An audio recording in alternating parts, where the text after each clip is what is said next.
Sí, diputada Siley tiene el uso de la palabra. Gracias, presidenta. ¿Qué tal? Buenas tardes, doctor D'Alessandro. Gracias por estar acá. Bueno, comenzar preguntándole algunas preguntas sobre su condición profesional, cuál es su profesión, su especialización, que nos cuente un poco eso.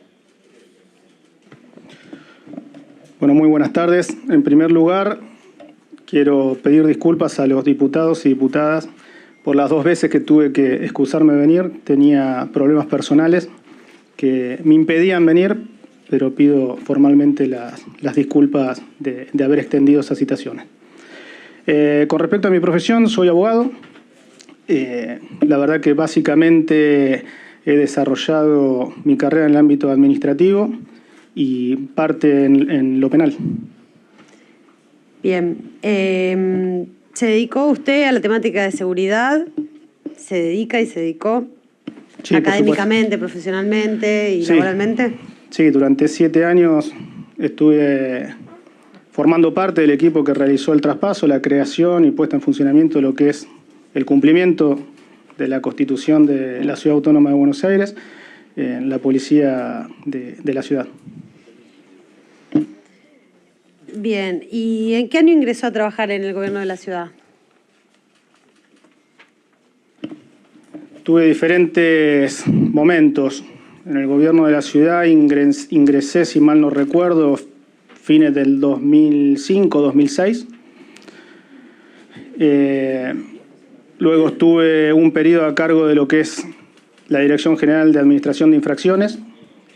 Luego tuve el honor de ser electo diputado nacional por la provincia de Buenos Aires, integrar esta honorable Cámara durante 2 años, hasta que fui convocado para realizar esta tarea en seguridad en el gobierno de la ciudad. Como ministro, lo último, como ministro. No, primero comencé como secretario de seguridad y luego, bueno, está la resolución, no recuerdo exactamente, pero... aproximado, no hace falta. 21 o 22 me nombra ministro de Justicia y Seguridad.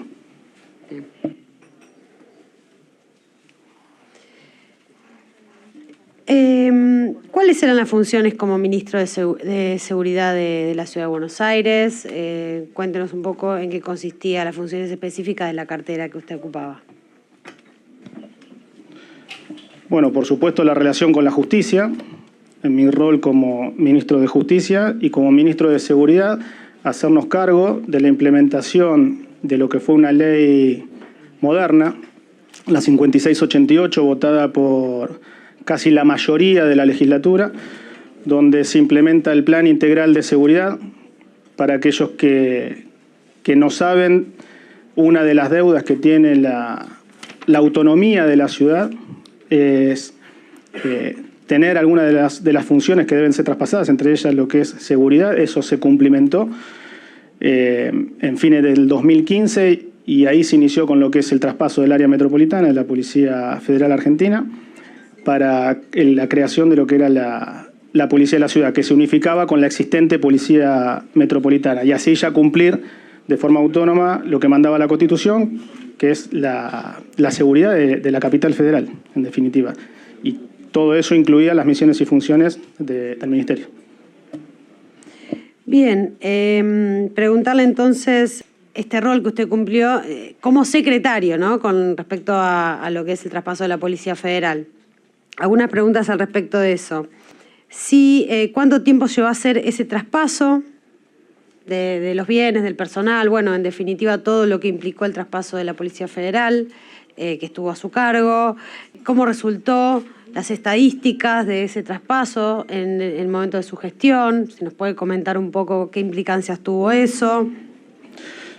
Sí, a ver, lo que se traspasó es el área metropolitana, si precisa más detalle me va preguntando, pero es el área metropolitana de lo que era el ejercicio en seguridad de la Policía Federal Argentina, que son todas las comisarías, y la situación de seguridad ciudadana, básicamente, en el ejido de la capital federal.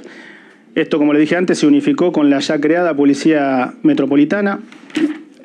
nosotros en ese proceso, la ley 5688 se pone en vigencia en noviembre del 2017. En ese proceso se realizó lo que es el traspaso y se fue aprovechando esta gran oportunidad que teníamos de tener esta ley moderna, de adecuar algunas cuestiones en materia de seguridad. Una de ellas fue que terminaba, digo, para que se entienda, las comisarías las había distribuido la Policía Federal en jurisdicciones. La justicia en la ciudad, en la capital federal, está dividida en circunscripciones y la política en comuna. Esas situaciones, lo único que hacía cuando ponía un mapa arriba del otro es dejar de renar al vecino. Todo eso se fue modificando en darle una respuesta integral y la puesta en marcha de un plan integral de seguridad basado en 3 estamentos, ¿no? Seguridad, bueno, cercanía, capacitación permanente, tecnología y transparencia. Como le dije antes, en el 2017 se implementa la ley y ahí es donde se termina con el traspaso. El traspaso específicamente, ¿no? Después sí. Lo que viene es cuando asume el nuevo gobierno lo que es de público conocimiento y uno de los objetos de acá, que es la ley de coparticipación en relación a la disputa de cuáles son los recursos que tenían que destinarse para la seguridad. Y en ese sentido, ¿recuerda cuál fue el monto total de la transferencia? No, la verdad que no recuerdo. ¿Los inmuebles se traspasaron en un 100%? ¿Recuerda eso? No en un 100%. Había situaciones en algunas comisarías, insisto, nosotros lo que estamos transfiriendo y aprovechando la creación de esta nueva ley, un nuevo despliegue territorial en la capital federal, con lo cual había... nosotros teníamos la premisa que el policía tenía que estar al lado del vecino y cuidando la calle, no tener comisarías para que los policías estén adentro. Con lo cual, algunos de los edificios quedaron en custodia de la Policía Federal y algunos fueron traspasados para el funcionamiento de la Policía de la Ciudad. No todos. Bien. El doctor Horacio Díez, subprocurador del Tesoro de la Nación, ha sido testigo de esta comisión. Y si me permite leer, Presidenta, una parte de su testimonio que dijo el 6 de julio cuando vino a testificar sobre este tema que estamos hablando de los montos y el traspaso. Dice, la forma de compensar el mayor costo fruto de la transferencia de servicios a una jurisdicción local en el marco del artículo 75, inciso 2, párrafo 5 de la Constitución Nacional, no debe ser la fijación de un monto determinado o porcentaje determinado dentro de la coparticipación, sino la medición del costo de los servicios transferidos partiendo desde un momento cero, fijando luego una cláusula de ajuste para medir la evolución en el tiempo de esos costos. Luego vinieron también Silvina Batakis y ratificó este criterio. El licenciado Alejandro Otero, también funcionario de AFIP, ratificó este criterio. ¿Usted coincide con este criterio? No, y le explico por qué. Son criterios respetables, pero en base a un conocimiento técnico, meramente técnico.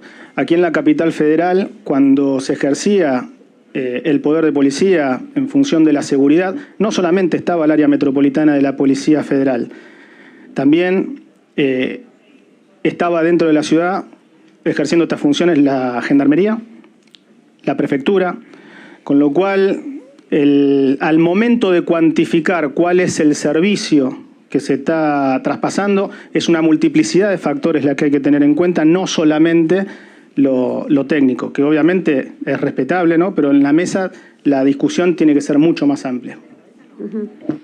Previamente usted dijo que había otra función que era el vínculo con el Poder Judicial de parte del Ministerio de Justicia. Bueno, ¿nos podría contar cómo se desarrolla ese vínculo, en qué consiste? Sí. Para que tengan en cuenta, un policía de la ciudad prácticamente hoy habría que felicitarlo porque está en el Día del Abogado. Digo, aquí lo que estamos en la capital federal, al no haber sido traspasado todos los delitos, hoy según la comisión de algún delito es donde se realiza la consulta. Puede ser que se realice a la Fiscalía, a la Procuración, al fiscal general de la ciudad, no al fiscal propiamente dicho, ¿no? Sino a quien está el fiscal de turno. Pueden ser fiscales nacionales o jueces nacionales y pueden ser fiscales o jueces federales, según la tipología del delito. Y con eso hay que convivir en forma diaria. Imagínase cuando nosotros ponemos en funcionamiento esta ley que le estoy comentando, la 5688, de las 6 circunscripciones que había de la justicia para trazar los turnos histórica, hoy nos movíamos en función de las comunas, con lo cual había que tener un diálogo permanente con todas las áreas de la justicia. ¿Y con la justicia federal también? Sí, muchas veces hemos participado en comisiones de delitos federales. De hecho, la policía de la ciudad tiene una de las incautaciones más grandes de narcotráfico, y eso se realizó con la Policía Federal. Bien, volviendo al tema coparticipación. Perdón, no escuché. Perdón, dije con la Policía Federal, con la Justicia Federal. Volviendo al tema de coparticipación, ¿usted participó de las audiencias que se realizaron en la Corte Suprema en el marco de esta causa? Sí. ¿Recuerda en cuántas participó? No recuerdo si fueron 4 o 5. La verdad que no recuerdo, porque primero se hicieron unas reuniones previas para después terminar exponiendo ante los ministros de la Corte. ¿Recuerda estas reuniones previas e incluso las posteriores en presencia de los ministros de la Corte? ¿Qué otras personas participaron, las partes y bueno, todos los presentes que allí estuvieron? En las reuniones previas estaban los representantes tanto del Gobierno Nacional como del Gobierno de la Ciudad, y en la audiencia final, que fue ante los ministros, los mismos representantes del Gobierno Nacional y del Gobierno de la Ciudad. Bien, ¿recuerda en la audiencia con los ministros qué día fue? ¿Si fue el 10 de marzo? No, realmente no recuerdo la fecha exacta. ¿Y qué otros funcionarios de la Corte estaban presentes, además de los propios ministros de la Corte Suprema de Justicia de la Nación? No sabría decirle. Nosotros fuimos separados en dos alas, donde estábamos el procurador de la ciudad, el jefe de gobierno, que era el que exponía, estaba el ministro de Hacienda,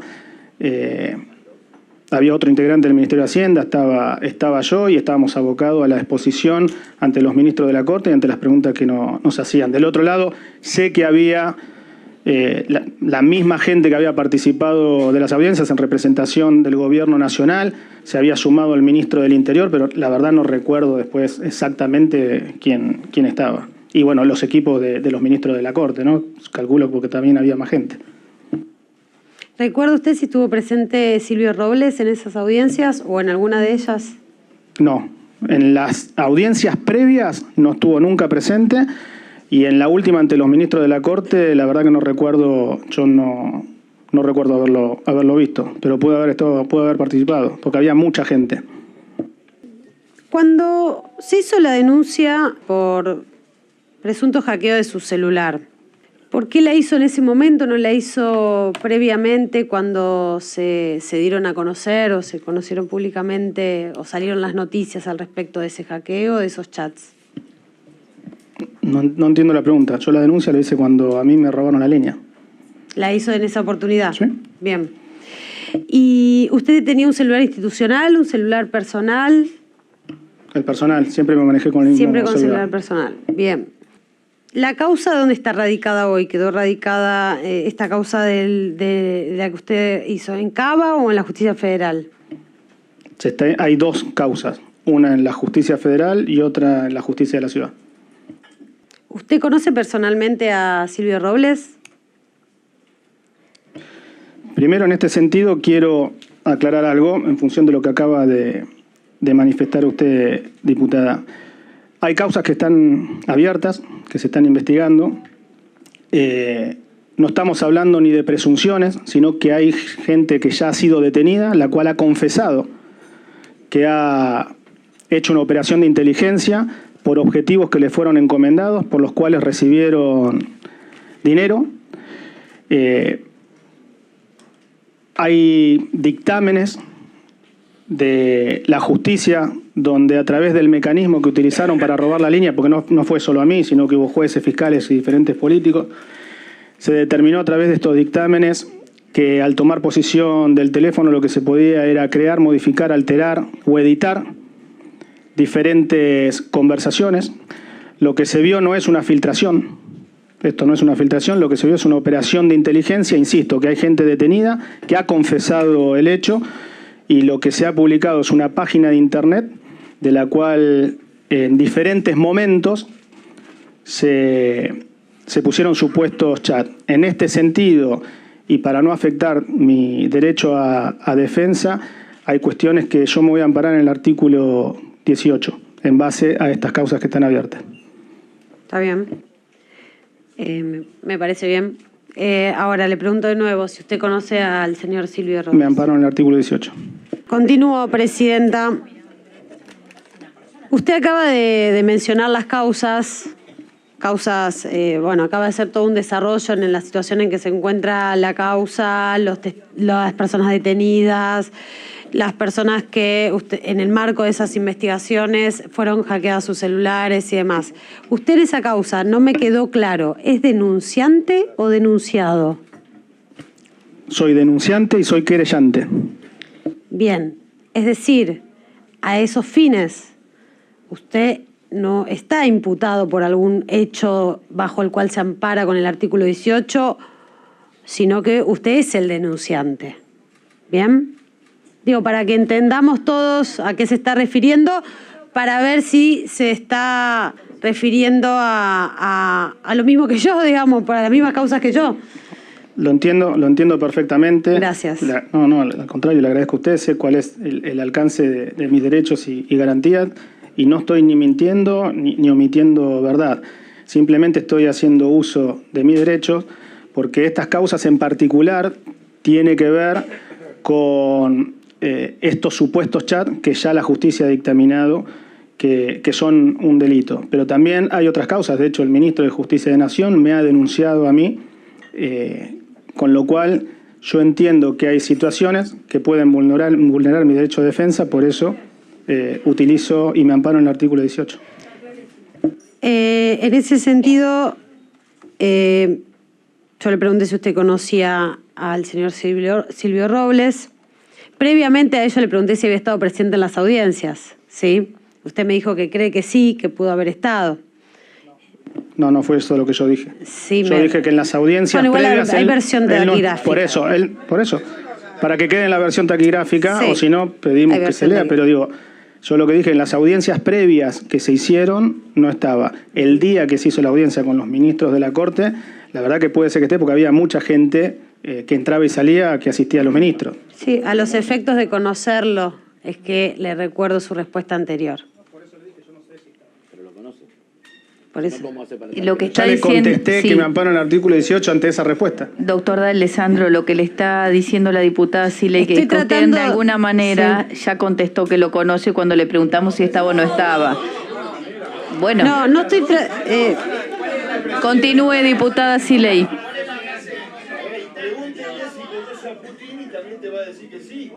Bueno, que diga eso. No lo conoce personalmente. El testigo tampoco dijo que no. Ah, bueno. No. Yo le estoy haciendo las preguntas correspondientes.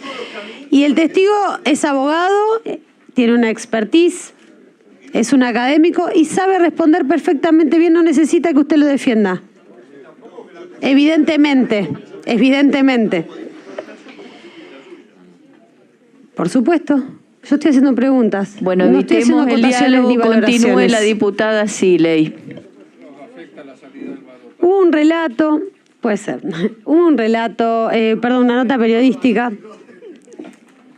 Una nota periodística del diario Página 12, doctor D'Alessandro, de fecha 19 de agosto,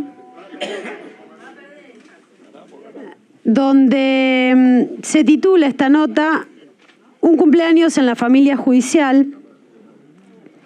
Y esta nota, a ver si tengo la parte respectiva, no la estaría encontrando, pero hace referencia a un cumpleaños del fiscal general Juan Bautista Maíquez y refiere a que usted asistió junto con el señor Robles a ese cumpleaños el día 15 de agosto del 2022, Dice la nota, si me pueden facilitar la parte donde así la puedo leer para que el testigo tome conocimiento de lo que le estoy preguntando, que bueno, usted asistió llegaron juntos con el señor Silvio Robles y estuvieron toda la noche charlando amistosamente, bueno, como cualquier persona en un cumpleaños, ¿no? Básicamente.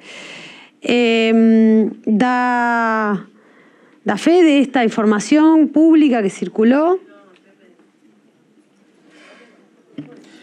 No, más allá de yo interpretar que son hechos privados y no hacen al objeto de esta comisión, me amparo en el artículo 18. Perdón por no haber introducido la explicación de la pregunta, en todo caso, para que no parezca una pregunta descolgada. Esta pregunta la hacemos porque sí es objeto de las causas investigadas acá. Puntualmente fue objeto de la recusación presentada por el Estado Nacional en la causa coparticipación en el mes de enero de este año, solicitando que se excuse, como habitualmente se estila, y en subsidio una recusación a el juez Horacio Rosati en función de la asistencia a este cumpleaños entre su colaborador o director general de vocalía, Silvio Robles, y usted, perteneciente al gobierno de la ciudad, ministro en funciones para esa fecha, y la recusación que plantea precisamente la Procuración del Tesoro es en función de poder haber tenido vinculaciones incompatibles y de esta manera violar el principio de imparcialidad del tribunal al resolver una causa, ya que usted en su función política estaba teniendo o tenía o tiene una vinculación, esto es lo que planteó la recusación,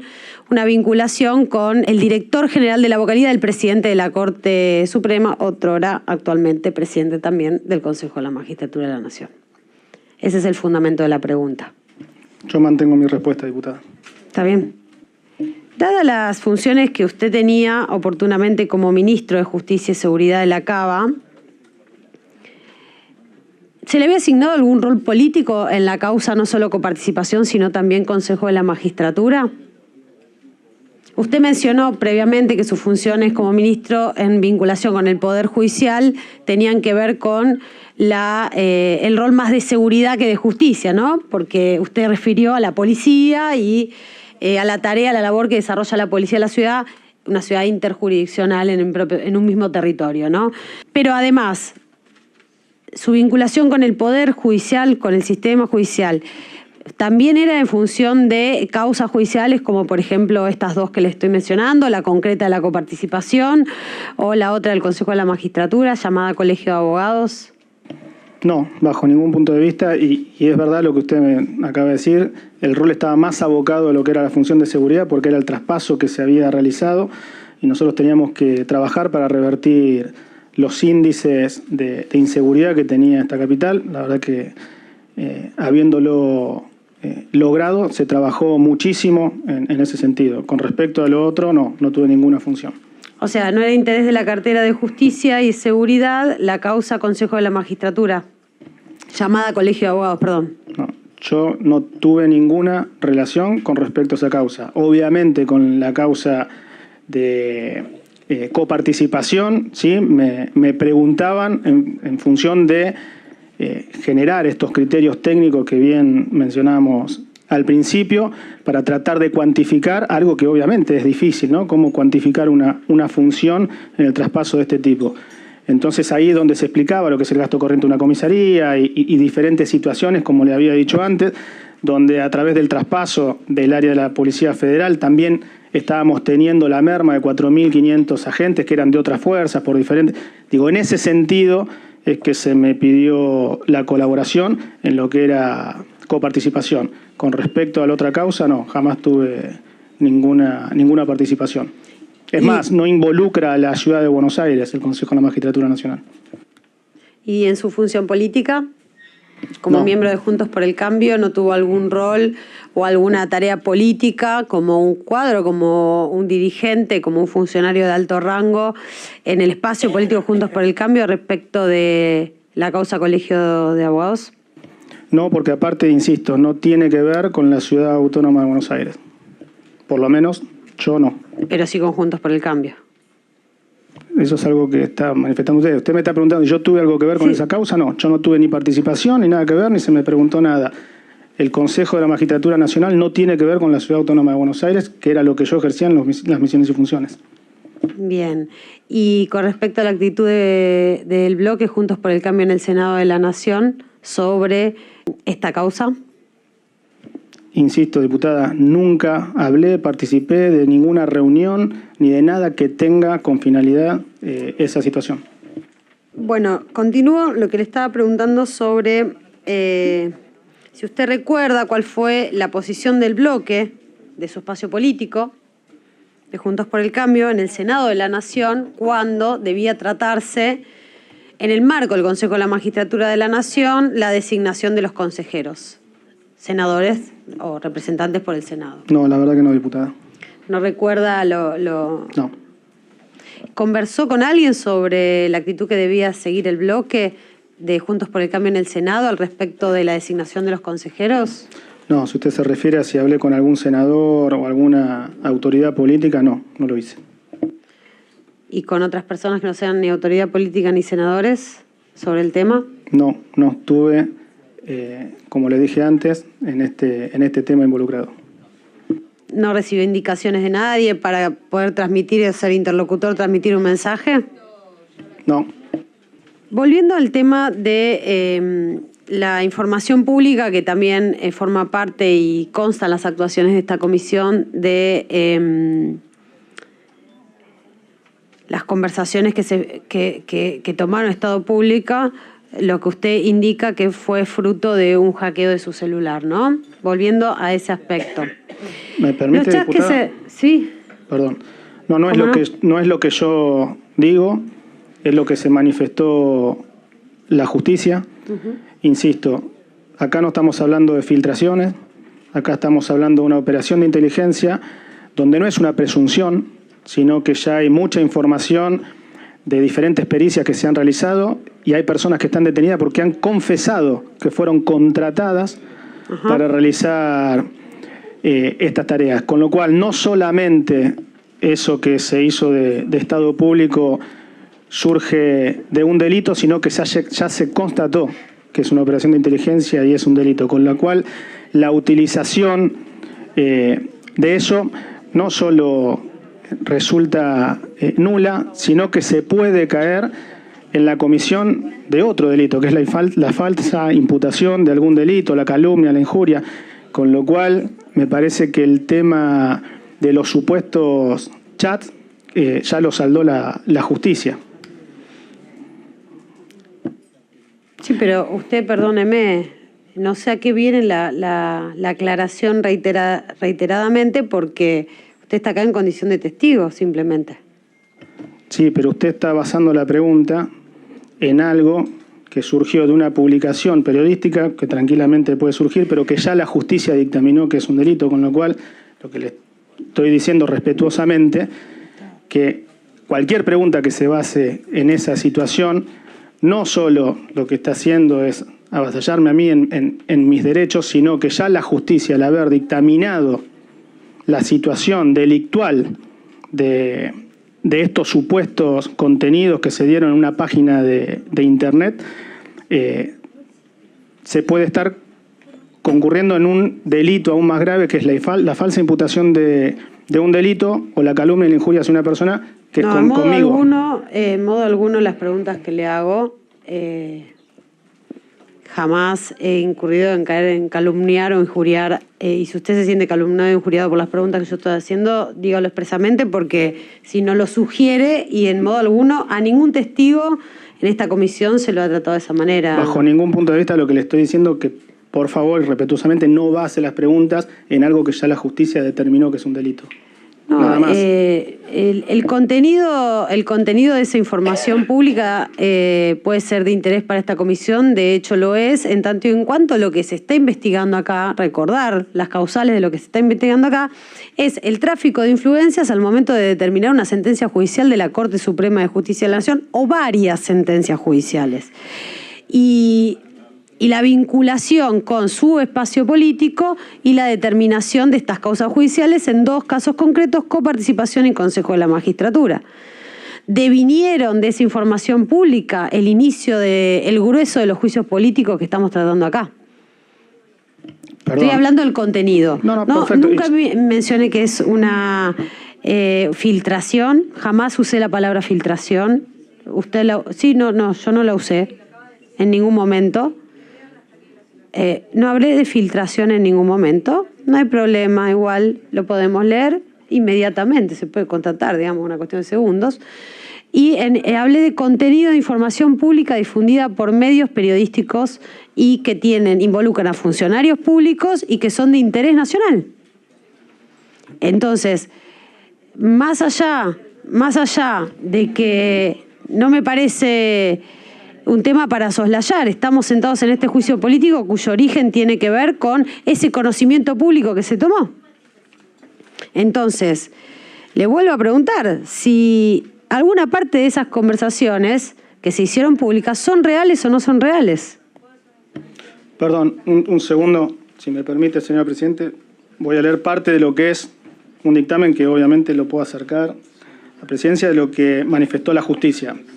Por lo expuesto... Si están de acuerdo y me lo permiten, le autorizamos al testigo a leer. Sí, está autorizado. Gracias.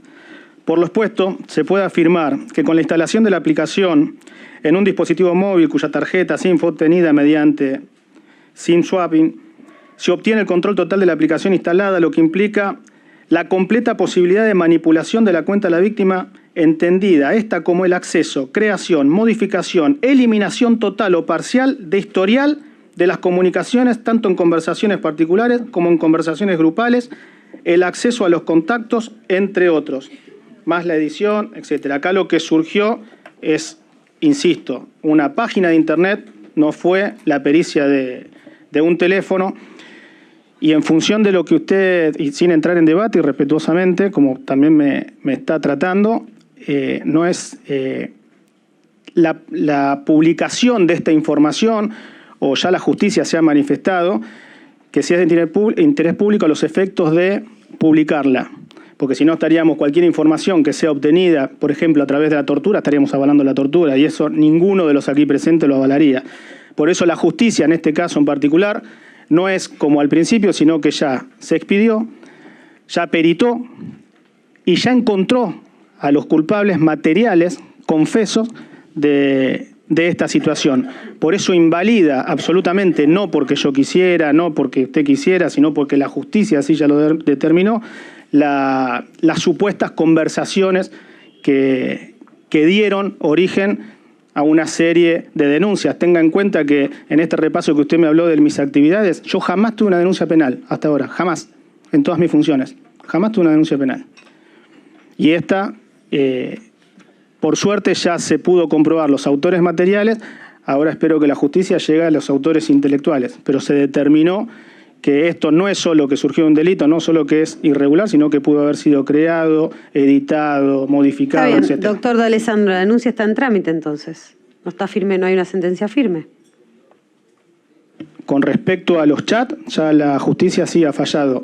Hay denuncias... ¿Qué falló? ¿Que una sentencia firme? Esto que le acabo de decir, hay denuncias... Por eso, una cosa es una denuncia, otra cosa es una investigación en curso. Por eso usted lo sabe perfectamente. Hay denuncias que han sido realizadas en diferentes provincias, La Rioja, Santiago del Estero, provincia de Buenos Aires. Hay otras que se han realizado aquí, se han acumulado y la justicia ya ha dictaminado al respecto. Pero usted ¿de qué denuncias me está hablando? Perdón. Hay varias denuncias, hay varias. ¿O la que usted es denunciado? Porque me está confundiendo. De todas en particular, porque lo que estamos hablando en definitiva no es son lo mismo todas en particular. Pero, diputada, estamos hablando ¿Todas en general o alguna en particular? Estamos hablando del contenido, no estamos hablando de la calidad de si uno es denunciado o denunciante. Estamos hablando del contenido y en todas se llegó al mismo resultado. O sea que la sentencia está finalizada, la que se inició en La Rioja, Santiago del Estero, Buenos Aires y Cava, están finalizadas, dice usted. Se han acumulado muchas de ellas. Puede pedir informe. No, le estoy preguntando porque que se ampara en el artículo 18 es usted. Entonces le estoy preguntando por qué. Me amparo en cobertura de mis derechos. Claro, en función de estas causas, me dijo usted. Sí. Digamos, usted dijo, se ampara en el artículo 18 en función de la garantía constitucional. ¿Usted sabe cuántas denuncias hubo? Perdone, pero no se exalte, tranquilo, no pasa nada. Usted Usted dice que se ampara en el artículo 18 en función de las causas, y las enumeró. Está muy bien. Le repregunto entonces. Dice que las causas están cerradas. Entonces, ¿para qué se ampara en el artículo 18 de causas cerradas? Es una pregunta. Por eso. O yo me expresé mal, o seguramente yo me expresé mal. No, pues seguramente yo entendí mal. Acá hubo varias denuncias. Lo que nosotros estábamos hablando, lo que yo le estaba hablando, era en función del contenido de los supuestos chats. Después me ha denunciado el ministro de Justicia, de la Nación. Digo, hay diferentes tipos de denuncias. Usted está mezclando en lo que yo me amparé, en el artículo 18, que son las denuncias en trámite, y después nos pusimos a hablar respecto del contenido de los chats, que es otra cosa. En eso le quiero aclarar. Algunas ya están cerradas y otras no, están en curso. Pero el contenido de los chats, discúlpeme, y tal vez yo no fui clara entonces en la pregunta, el contenido de los chats refieren a una conversación entre usted y el señor Silvio Robles. ¿Puede, Presidencia, por favor, leer a lo que me estoy haciendo referencia? Porque si no parece que... Sí, señor secretario, lea, por favor, en el expediente las supuestas conversaciones que fueron de conocimiento público. Se da lectura. Silvio Robles. Noticiasargentinas.com, política, seguirá al frente del reclamo. Espero que haga sacar el fallo Robles. MD, obvio. Reitero que estoy leyendo lo que está glosado al expediente. Silvio Robles, ¿estás? MD, siempre. Silvio Robles, en 5 te paso, letra, para que vos lo muevas. MD, OK, ¿se puede saber qué? Silvio Robles, ¿viste WhatsApp? De la lectura del decreto DPP 87/22, firman por la Presidenta Provisional del Senado, y de la citación a sesión de la Cámara de Senadores para el miércoles 16/11, se observa a primera vista que 1. La ley no prevé que la designación de los senadores que integran el Consejo de la Magistratura esté sujeta a la ratificación del Pleno del Senado, ad referéndum. El artículo 2, inciso 4, de la Ley 24.937 establece claramente que los presidentes de la Cámara de Senadores y de la Cámara de Diputados, a propuesta de los bloques parlamentarios de los partidos políticos, designarán. La designación al referéndum que hace el DPP 87/11 no se condice con la ley. Segundo, el artículo 4 del decreto DPP 87/22 supedita su vigencia a la aprobación de la Cámara de Senadores, lo que parecería restarle operatividad. En cualquier caso, el dictado al referéndum deja a la designación en una situación endeble. 3. El Consejo de la Magistratura no tiene hasta el momento comunicación oficial de la mencionada resolución. Es posible que se argumente que la designación fue al referéndum, porque la ley dice el presidente del Senado, y Cristina Kirchner no está ejerciendo ese cargo actualmente, dado que está suplantando al presidente que está de viaje. Por ese motivo tuvo que firmar la presidenta provisional del Senado.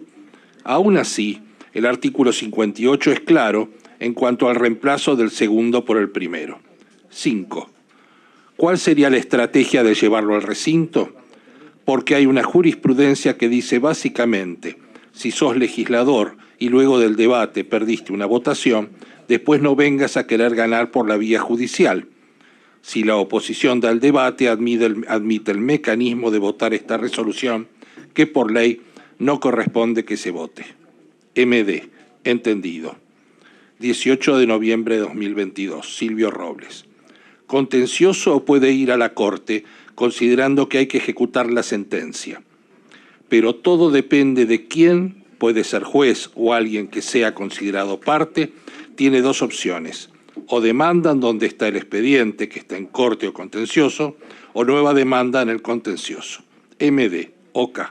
Silvio Robles, hoy te averiguo si bajo, pero es el que termina hoy. Entiendo que ustedes se refieren a lo nuevo. MD, nuevo. Nada más, señora Presidenta. ¿Por qué renunció usted a su cargo?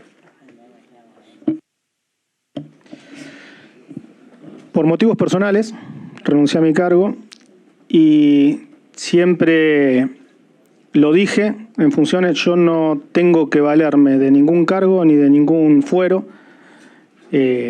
para defenderme de acusaciones. En este caso me constituí como querellante y la investigación avanzó, insisto, descubriendo y deteniendo a aquellos que habían realizado esta operación de inteligencia.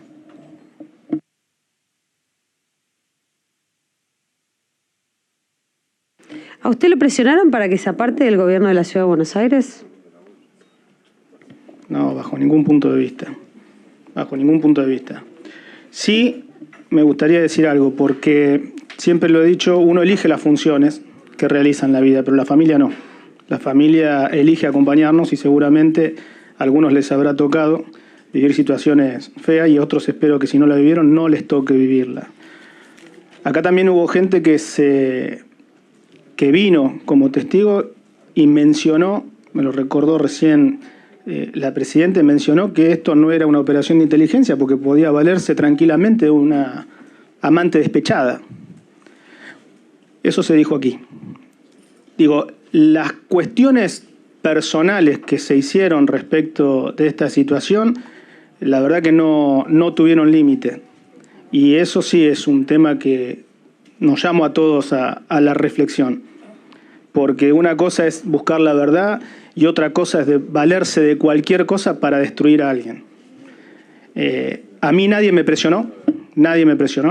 Lo dije en el primer momento, son absolutos motivos personales y aparte en la función de ministro de Seguridad de una de las capitales más importantes que tiene América Latina, tenía que estar 24/7 como lo estuve siempre y la verdad que al presentarme como querellante para buscar la verdad, que hoy la estamos encontrando, y descubrir quiénes fueron los culpables, merecía no quitarle de horas de mi función a los vecinos y dedicarme a la investigación, cosa que hice. Pero a mí jamás nadie me presionó para que yo renuncie. Por ahora estoy, Presidenta.